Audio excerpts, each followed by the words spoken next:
नमस्ते, मैं हूं रवीन गौतम और आप देख रहे हैं संजीवनी टीवी। दोस्तों, रिलायंस का मुनाफा घटा फिर भी बाजार निराश क्यों नहीं दिखा? तो सोचिए कि आपकी दुकान का महीने का टर्नओवर बढ़ गया, लेकिन मुनाफा पिछले महीने से कम दिखे तो आप घबरा जाएंगे, है ना? लेकिन अगर आपको पता चले कि पिछले महीने आपने अपनी पुरानी स्कूटर बेचकर कुछ एक्स्ट्रा पैसे कमाए थे और इस महीने वो एक्स्ट्रा पैसा नहीं आया, तो असली दुकानदारी की सेहत घटी नहीं है बल्कि बढ़ी है। और रिलायंस के साथ बिल्कुल ऐसा ही हुआ है।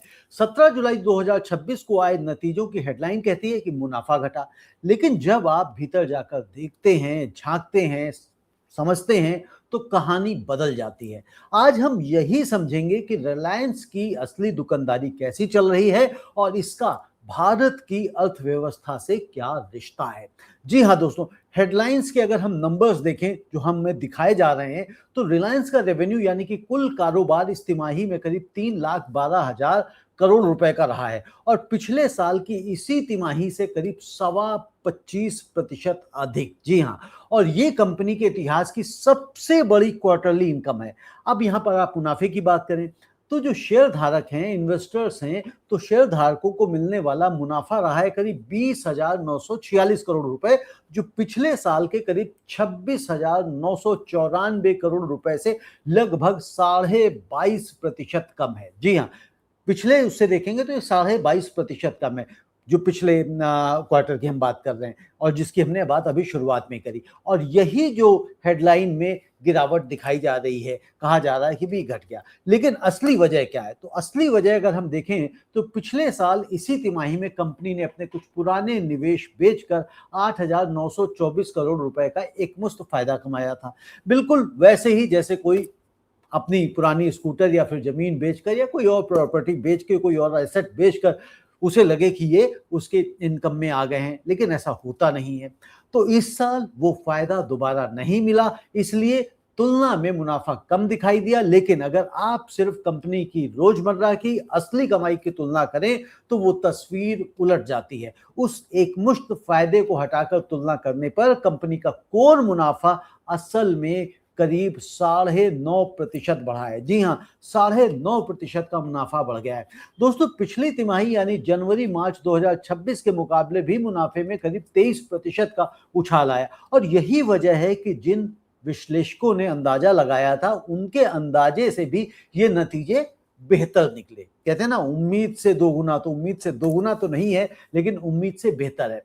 एक और अहम बात, इस तिमाही में रिलायंस के प्रमोटर परिवार ने खुले बाजार से कंपनी के और शेयर खरीदे हैं, जिससे उनकी हिस्सेदारी करीब आधा प्रतिशत बढ़ गई। और जब कोई प्रमोटर खुद अपनी कंपनी में और पैसा लगाता है तो फिर ये भरोसे का एक संकेत माना जाता है, बल्कि बड़े भरोसे का एक संकेत माना जाता है।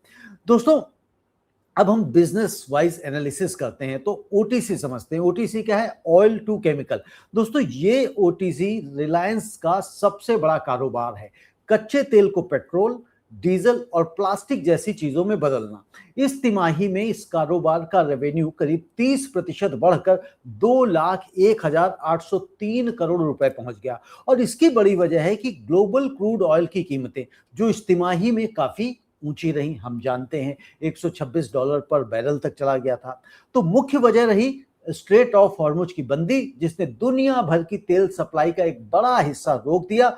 दोस्तों, इसको ऐसे समझते हैं कि जैसे किसी मेन रोड के ऊपर जाम लग जाए और तेल कम मिलेगा तो उसकी कीमत बढ़ेगी और जिसके पास तेल का स्टॉक है उसे उसका फायदा मिलेगा। तो रिलायंस को वही फायदा मिला है, यानी जो हाईवे है उस पर जाम लग गया है, ट्रैफिक बंद है और ऐसी कंडीशन में जिन पेट्रोल पंप्स के पास में, जिन रिफाइनरीज के पास में स्टॉक है, तो उनको तो मुनाफा मिल रहा है, लेकिन जो उनका पेट्रोल पंप खाली हो रहा है, टैंक्स खाली हो रहे हैं, वहां तक पेट्रोल पहुंच ही नहीं रहा है, तो अल्टीमेटली उनको नुकसान हो रहा है या फिर वो उसके दाम बढ़ा देते हैं, वो एक अलग बात है। ये इससे रिलायंस के फायदे से वैसे डायरेक्ट नहीं जुड़ रही है। दोस्तों, यहाँ पे एक अहम बात है जिसे आप समझिए, इस बढ़त के बावजूद मार्जिन यानी हर 100 रुपए की बिक्री पर बचने वाला मुनाफा थोड़ा घटा है, क्योंकि कच्चे माल की कीमत भी उतनी ही तेजी से बढ़ी है और साथ ही प्लांट मेंटेनेंस की वजह से उत्पादन भी इस तिमाही में कम रहा है। तो कहानी सीधी नहीं है, ऊंची कीमतों का फायदा है, लेकिन लागत और उत्पादन में कमी का दबाव भी है। क्योंकि जब एक मेंटेनेंस होता है तो जो मेंटेनेंस में प्रोडक्शन कम हो जाती है, प्रोडक्शन रुक जाती है, और जो मेंटेनेंस है वो ऐसे नहीं कोई चीज एकदम से खराब हो गई तो वहां पे इस वजह से प्रोडक्शन रुक गया। एक प्लांट मेंटेनेंस था कि हाँ भाई इस दौरान इस समय में इसको हमें चीजें ठीक करना है, और बड़ी कंपनियां इसको ऐसे ही करती हैं कि एक सिस्टमेटिक मेंटेनेंस होता है। बहुत सारी आप एप्स डाउन यूज करते होंगे, चाहे वो बैंक्स की हो, डीमैट की हो, या किसी और चीज, तो उसमें कई बार आपको आता है मैसेज कि इतने बजे से लेके इतने बजे तक ये सर्वर ये डाउन रहेगी सुविधा, क्योंकि उसमें मेंटेनेंस अपडेट चल रही। तो वो कंपनी ऑपरेटर्स नहीं चाहते हैं कि आपको जब जरूरत हो उस समय पे ये आपकी ऐप डाउन हो। तो इसी तरह से कोई भी कंपनी ये नहीं चाहती, कोई भी फैक्ट्री ये नहीं चाहती कि जब जरूरत पड़ने पर उसका उत्पादन एकदम से बंद हो जाए, ठप हो जाए। तो इसलिए प्लान्ड मेंटेनेंस बहुत जरूरी होते हैं, समय समय पर चीजों की देखभाल करते रहना। जैसे आप अपनी गाड़ी की सर्विस समय पर कराते रहते हैं, उसी तरह से फैक्ट्रीज की भी सर्विसेज जरूरी होती हैं। दोस्तों अब बात करते हैं जियो की। जियो अब सिर्फ एक मोबाइल कंपनी नहीं है, रिलायंस का सबसे भरोसेमंद कैश इंजन बन चुका है। इस क्वार्टर में जियो ने करीब 89 लाख नए ग्राहक जोड़े हैं, जिससे कुल ग्राहक की संख्या 53 करोड़ 33 लाख के पार पहुंच गई, और हर ग्राहक से औसत कमाई बढ़कर 215 रुपए 60 पैसे प्रति महीना हो गई। 5G इस्तेमाल करने वालों की संख्या 28 करोड़ 50 लाख तक पहुंच गई है, और हर ग्राहक औसतन महीने में करीब 44 जीबी है ना, जेबा हो गया, पता नहीं कहां से आ गई जेबा, बख्तियार थी या अख्तियार थी, एक हिना मूवी थी तो उसकी हीरोइन का नाम था। तो 44 जीबी डेटा इस्तेमाल कर रहा है। यानी भारतीय अब पहले से कहीं ज्यादा इंटरनेट पर निर्भर हो चुके हैं। तो इसका मतलब हमने क्या कहा कि भाई जो क्या, इसको एक बार मैं रिपीट कर रहा हूं ताकि एक बार आप समझ सकें। यानी 5GB इस्तेमाल करने वालों की संख्या 28 करोड़ 50 लाख तक पहुंच गई है, और हर ग्राहक औसतन महीने में करीब 44 GB का डेटा इस्तेमाल कर रहा है। यानी भारतीय अब पहले से कहीं ज्यादा इंटरनेट पर निर्भर हो चुके हैं, और जियो एयर फाइबर यानी घर के वाईफाई कनेक्शन की सेवा की ग्राहक संख्या भी 1 करोड़ 40 लाख के पार पहुंच गई है। जियो प्लेटफॉर्म का रेवेन्यू करीब 12% बढ़ा है, और मुनाफा भी दहाई अंकों में बढ़ा है। दोस्तों जियो हॉटस्टार पर मंथली दर्शकों की संख्या रिकॉर्ड 53 करोड़ तक पहुंच गई है, 53 करोड़ पहुंच गई है, जिसमें आईपीएल 2026 का बड़ा योगदान रहा है। कंपनी ने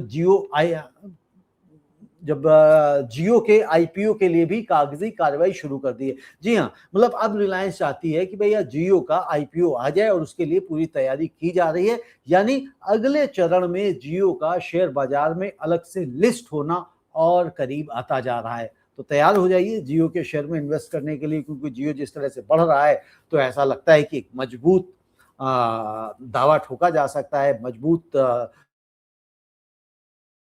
उस वक्त जब आएगा तब तक सिचुएशन क्या होगी तब देखा जाएगा। खैर आगे हम बात कर रहे थे बिजनेस एनालिसिस की, यानी कि सेगमेंट वाइज रिलायंस क्या क्या करता है। तो हमने O2C की बात कर ली, यानी कि ऑयल टू केमिकल की बात कर ली, मोबाइल की बात कर ली। अब बात करते हैं रिलायंस रिटेल की। तो रिटेल कारोबार का रेवेन्यू करीब 7.5% बढ़कर 90,408 करोड़ रुपए रहा, लेकिन मुनाफा करीब 14% घटकर 2,805 करोड़ रुपए रह गया, और मार्जिन में भी हल्की गिरावट आ गई। और इसकी वजह है क्विक कॉमर्स, यानी कि 10 से 30 मिनट में सामान डिलीवर करने वाला बिजनेस, इसमें भारी निवेश हो रहा है। जैसे कोई दुकानदार नई शाखा खोलने में पैसा लगाए तो शुरुआत में मुनाफा दब जाता है, दब सकता है, घट जाता है, भले ही बिक्री बढ़ जाए, क्योंकि आप इन्वेस्टमेंट उसमें करते जा रहे हैं इंफ्रा में। और साथ ही दोस्तों यहां पर यह भी देखें कि कंपनी की नई एफएमसीजी शाखा यानी कैंपा जैसे ब्रांड बनाने वाला कारोबार, इसने इस तिमाही में दोगुने से ज्यादा की बढ़त दिखाई है। यहां से एक साफ संकेत मिलता है कि भारतीय उपभोक्ता अब भी खर्च कर रहा है, लेकिन कंपनियों को ग्राहक बनाए रखने के लिए पहले से ज्यादा निवेश करना पड़ रहा है।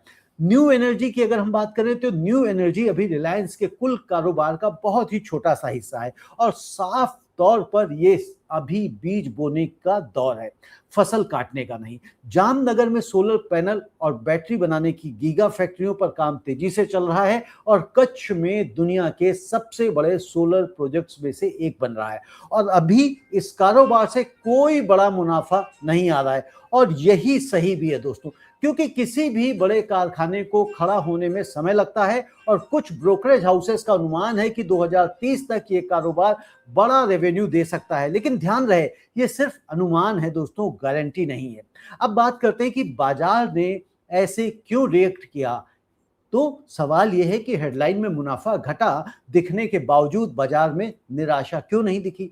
तो पहली वजह है कि जैसा हमने देखा है कि गिरावट पिछले साल के एकमुश्त फायदे की वजह से थी, असली कारोबार की कमजोरी की वजह से नहीं। और दूसरी, रेवेन्यू और असली कमाई दोनों रिकॉर्ड स्तर पर पहुंचे और ये बढ़त 3 अलग अलग कारोबार O2C, जियो और रिटेल तीनों से आई है। और तीसरी, विश्लेषकों ने जितने का अंदाजा लगाया था, नतीजे उससे भी बेहतर निकले हैं। और चौथी वजह दोस्तों, मैनेजमेंट की बात। मुकेश अंबानी ने भविष्य को लेकर भरोसा जताया है कि जियो के IPO की तरफ बढ़ते कदम बताए और न्यू एनर्जी प्रोजेक्ट्स के धीरे धीरे शुरू होने पर उम्मीद जताई है। और बाजार अक्सर सिर्फ आज के नंबर पर नहीं, आने वाले सालों की कहानी पर भी दांव लगाता है। और यही दोस्तों सीख है कि किसी भी कंपनी का शेयर सिर्फ इस तिमाही के मुनाफे से नहीं, बल्कि आने वाले भरोसे से भी चलता है।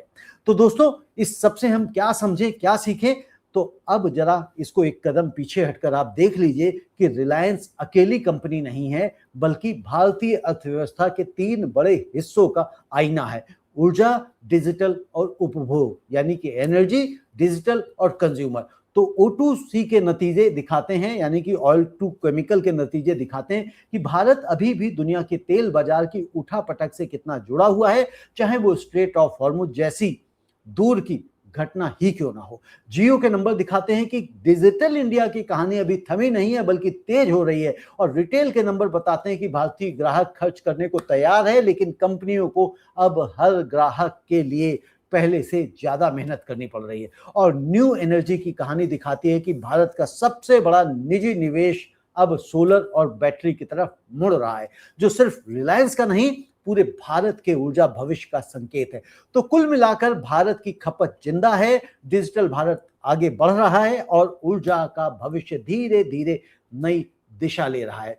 तो रिटेल निवेशकों के लिए सीख है, पहली, कभी भी सिर्फ हेडलाइन के मुनाफे के आंकड़े पर मत जाइए, हमेशा पूछिए कि वो क्यों बढ़ा या फिर क्यों घटा। और दूसरी, एक मुश्त फायदे या नुकसान को पहचानना सीख लीजिए, यह किसी भी तिमाही की असली तस्वीर को धुंधला कर सकते हैं। और तीसरी, किसी भी बड़ी कंपनी को हमेशा उसके अलग अलग कारोबार के हिसाब से समझिए, सिर्फ एक कुल आंकड़े पर मत रुकिए। और चौथी, मैनेजमेंट क्या कह रहा है उसे ध्यान से सुनिए। भविष्य की दिशा अक्सर शब्दों से पहले दिखती है, नंबरों में बाद में ये कन्वर्ट होते हैं। और पांचवी दोस्तों, लंबी अवधि में सोचिए। जी हाँ, लॉन्ग टर्म के विषय में सोचिए। ये मैं बार बार आपको अपने कार्यक्रमों में कहता हूं। न्यू एनर्जी जैसे कारोबार आज मुनाफा नहीं देते, लेकिन आने वाले सालों की तस्वीर बदल सकते हैं। तो याद रखिए, ये विश्लेषण सिर्फ और सिर्फ शिक्षा के लिए है, फाइनेंशियली अवेयरनेस क्रिएट करने के लिए है, और ये किसी भी शेयर को खरीदने या फिर बेचने या फिर रखने की सलाह नहीं है।